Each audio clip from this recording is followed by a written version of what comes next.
Hello everyone, my name's LunArx, welcome back to Glyph. Why am I so quiet in these recordings? Ugh. I had a little bit of a whoopsie. I am on my backup file right now because as it turns out I had to experience a rite of passage that every Let's Player has to experience at some point, and that is I recorded almost an entire episode and then I reviewed the footage and found out that none of it recorded visually. I still have the audio, but it wasn't very interesting without the video, so I figured I may as well just re-record myself playing through the levels.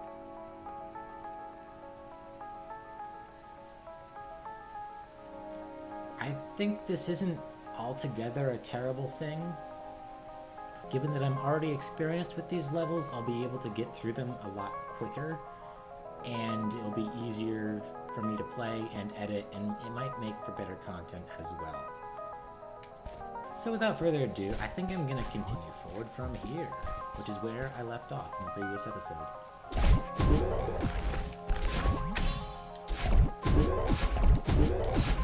Some really clever usage of bubbles and wall bounces and dashes that, I don't know, now I'm commentating over stuff I've already experienced. I don't know how that is working.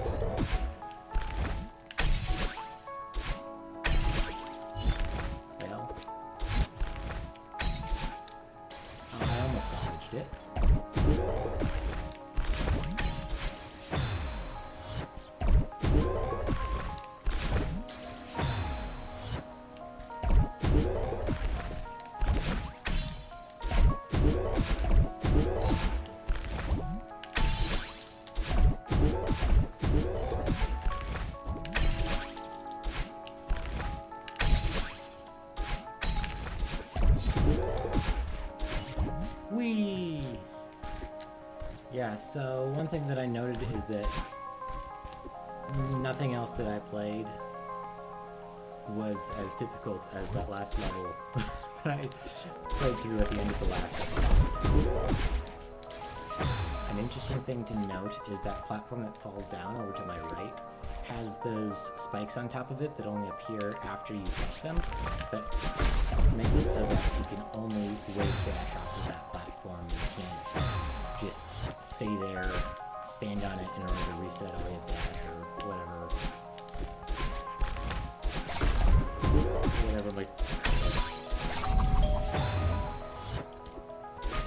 I feel like, particularly early on, I maybe overused the word doozy, but really, just about everything in this mod, all the challenges, are a bit of a doozy.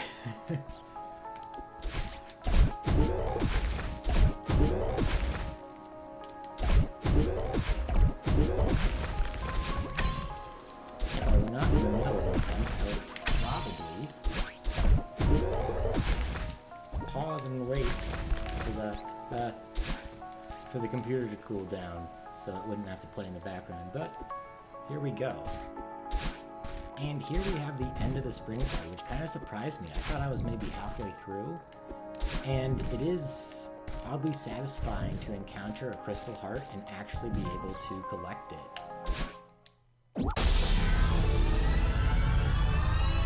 Although that was kind of, the sound effect was kind of weirdly delayed. Peace was the title it gave. And here we have the Glyph logo.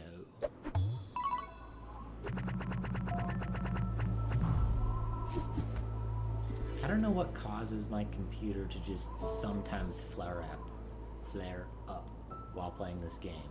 There are certain games that I really set it off that have a lot of require a lot of processing or whatever.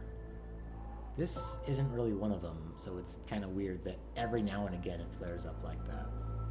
I love that the heart is pink, or kind of a very light purple. Either way, it's very pretty.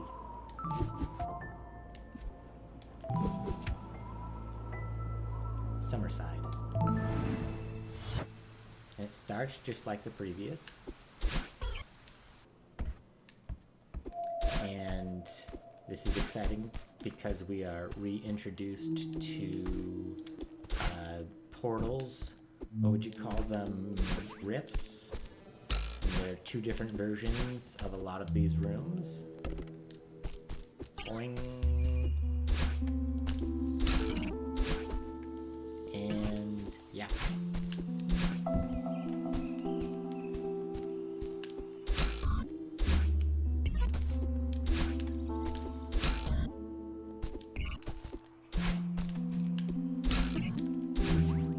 Return to my plan of one B-side per episode, because they are a little shorter than I thought when I ended the previous episode, but they can also take a very long time, so we'll just have to see how we go, or how it goes. This is a fun level. It gives you a look finder just to go, oh, the level ends over there. But what happens in the meantime? Well, let's see.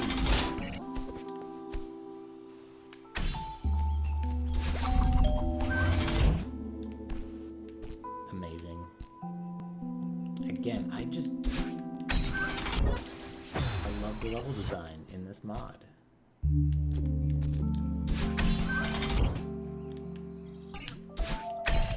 This one took me a while to figure out. Just figure out the logistics of where to go when, how to move where. Oh. The spikes causing me to be confused whether they're in the background or the foreground again.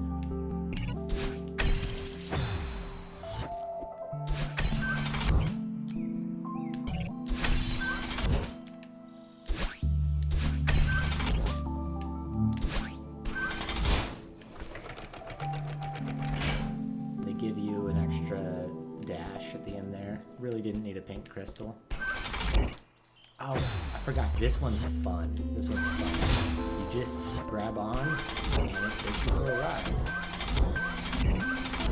And you gotta time it well to jump at the end there.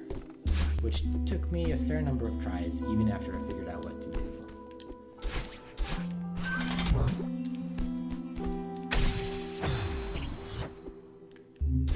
I'm making a point not to look through the look finder to remind myself of the levels, because I have beaten them, so I have familiarity with them already. But not a whole lot. Gotta be more efficient with those jumps. Dashes, rather.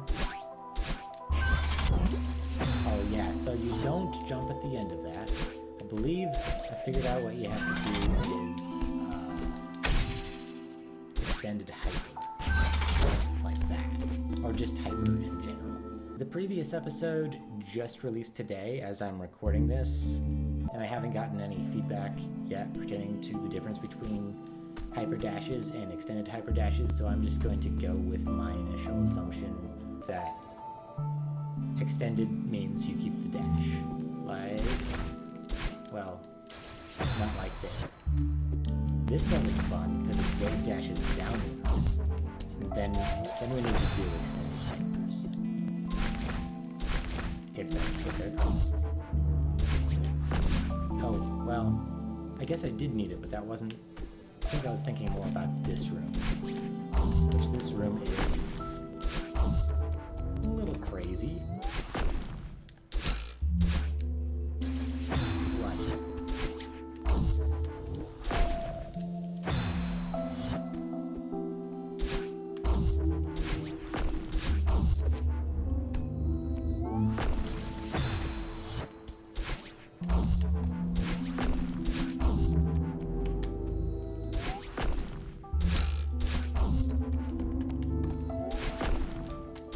This one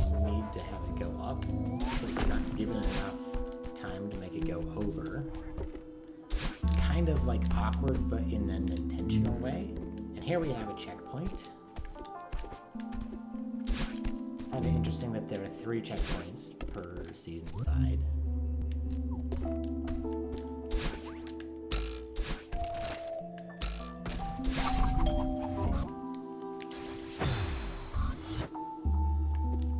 Again, just need to remember how to do this.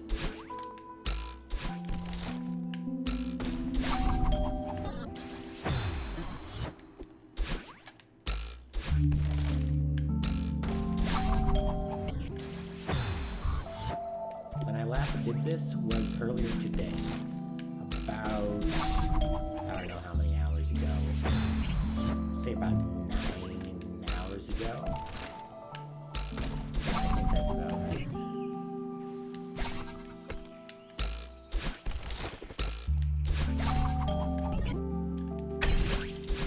Oh my goodness. Whew. So it was earlier today, but not that recently. That one cannot afford to, like, you can avoid that falling platform there, but you have to use your dash, and you need your dash. It's on the opposite end of the portal? I don't remember. It's a moving platform.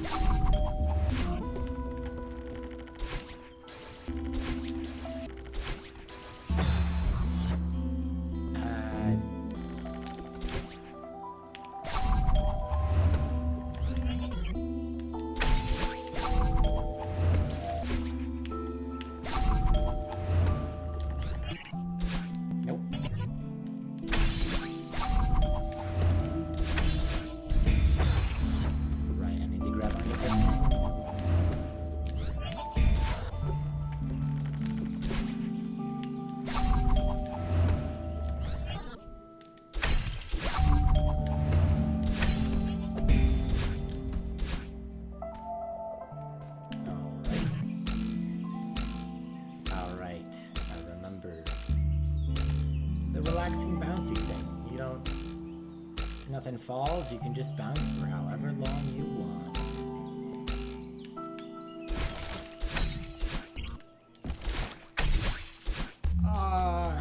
How did I salvage that? I don't know.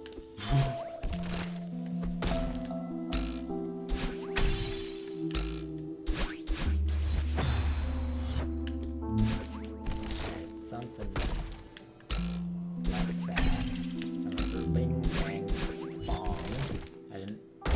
I don't know why I made those noises. Is that even onomatopoeia? What would that be onomatopoeia of? What makes bings and bongs and stuff? Is that just like an Italian gangster thing? Is it Italian onomatopoeia? Is that racist? I don't know.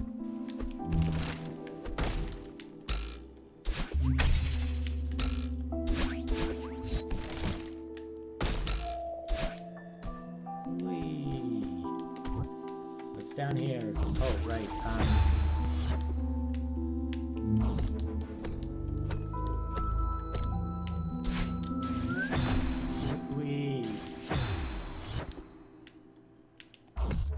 So one thing that I mentioned on my original recording is that I actually... Hold on. Oh, I almost went too high there. I actually, for the first time in pretty much my entire life, I have a pet. When I was incredibly young, I think maybe 5 years old, there was this stray cat that would come around our house that we were endeared to. Eventually, the cat just didn't come back because it was a wild animal, and sometimes that just happens. A bit later, we got some hermit crabs, and those were hermit crabs. You can call them pets if you want to. I mentioned to my mom that... Goodness, maybe focus more. I mentioned to my mom that we did have pet hermit crabs, and she said, well, if you consider them a pet. So even my mother, who was the one who bought them, and probably took care of them the most at the time, says maybe they're not pets. Also another time in my childhood, I really need to focus. Also another time in my childhood, we saved a wild rabbit. My mother thought that she ran it over with a lawnmower, but a friend of ours who was hanging out with my brothers and I saw that it was still alive and picked it up, and then so we kept it in a terrarium for a while, and we fed it. We called it Spinach, and that was cool. And someday he knocked over the terrarium and escaped, which is probably for the best. He was a wild animal, and we were holding him in captivity, technically, even though we were taking care of him, so it's not a terrible thing that he escaped and ran away. Anyway, I have, for the first time in my life, in my adult life, teenage life, childhood, a real pet that is mine. My parents bought him for me still. Listen, I am a grown adult. I'm in my later 20s, but my parents bought me a rodent that I helped pick out. It is a dwarf hamster. I don't know what breed exactly, but he is just the most adorable little thing, and he's he's very, very timid. I think he's frightened by a lot of things, but he doesn't seem to be scared of me. He holds on to me for dear life when I'm just carrying him. This story time is making me flub these levels that I know how to beat.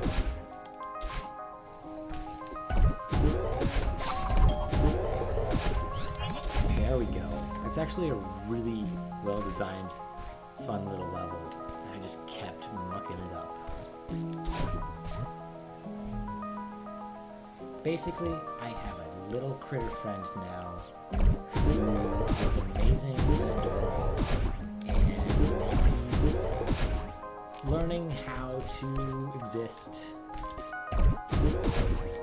He was a pet before, but I don't know when or for how long.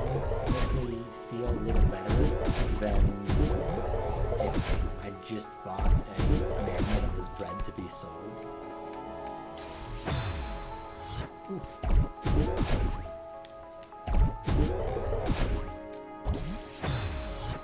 But honestly, if you're not going to buy like a rescue, then probably the best thing to do is what I did, which was support a local business, local pet shop, and I've known the owner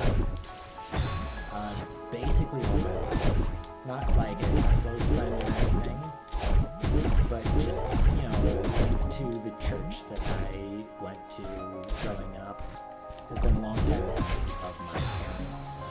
So, yeah, it was supporting the community. Wow.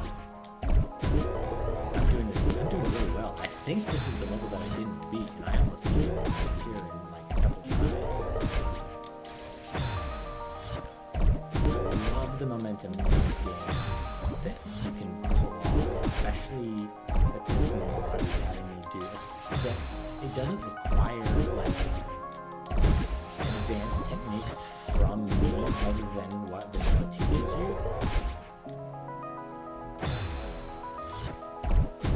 But it just adds fast momentum mechanics that fling you, and it's just so fun.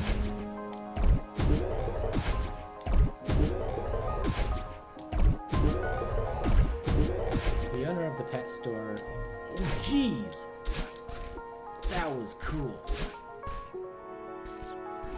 And here I am at the end already. I'm actually kind of sad. I wish that, well, yeah, obviously I wish that the previous footage worked, but now this is just going to be kind of a short episode.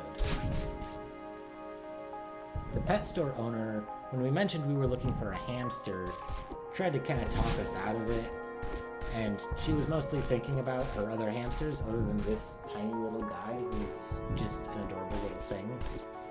Apparently other hamsters are kind of rascals and bite and whatnot, and so far this fellow doesn't. But she was trying to get us to buy a rat instead, and the rats that she had are bred for dual purpose, both to sell as pets and to sell as snake food.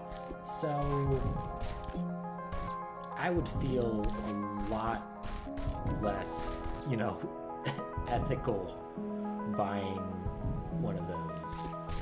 Instead, we got a timid little guy who's already been a pet, so he's like a little bit domesticated, and he couldn't be set out into the wild anyway. And I guess creatures raised in captivity can't either, but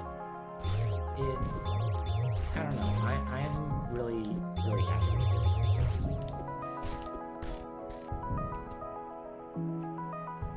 I kind of don't want to end the episode yet. The little guy's name is Matthias, named after the mouse in Redwall. I don't remember Redwall very well, but I enjoyed it a lot as a kid, and I just couldn't get the name Matthias out of my head. And someone like myself who's into so many nerdy things, the name Matthias, even though it's technically a nerdy reference, the name itself isn't that nerdy, and part of me was kind of like disappointed in that. And then I realized that if I want his name to be more nerdy, then I can just shorten it. Call him Math for short. And nothing's more nerdy than that. Introspection.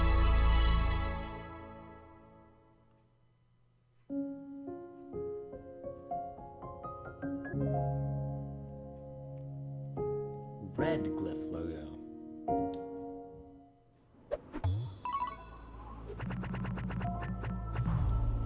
Deaths total. Winterside. That's gonna be fun. I've been looking forward to winter. I think winter's my favorite chapter, both in this and The Last of Us. That's not really relevant at all.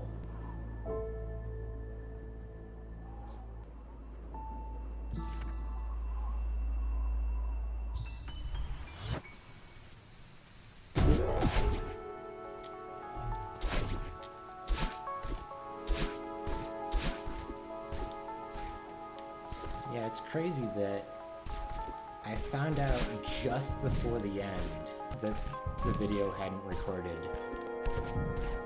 I basically did record an entire episode.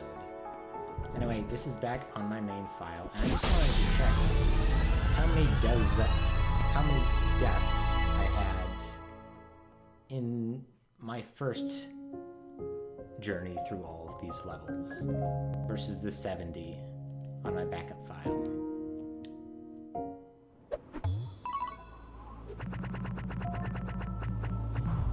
$165, over twice as many. I told you, the second time through, always easier. No matter how many tries it takes to first time, second time through is always so much easier. Anyway, thank you everyone for watching. I hope you had a wonderful week. Next time we're jumping into Winterside, and I can't wait. And I really, really hope that this episode recorded. I'll see you next time. Goodbye. This is by far the biggest undertaking, the most I've put into a project in probably over a decade. And I'm not saying that this episode is even good. It took so much work to subtitle this entire thing. Somehow, something messed up in my sound settings, and I don't even know how to fully fix it back to how it was before. I'm just kind of experimenting to try and get it to sound good again. I don't even know what happened. Anyway, Now I just have to do half of the next episode. I think I'm just gonna re-record the entire thing and make sure that it's working. Have a good week, everyone. I'm exhausted.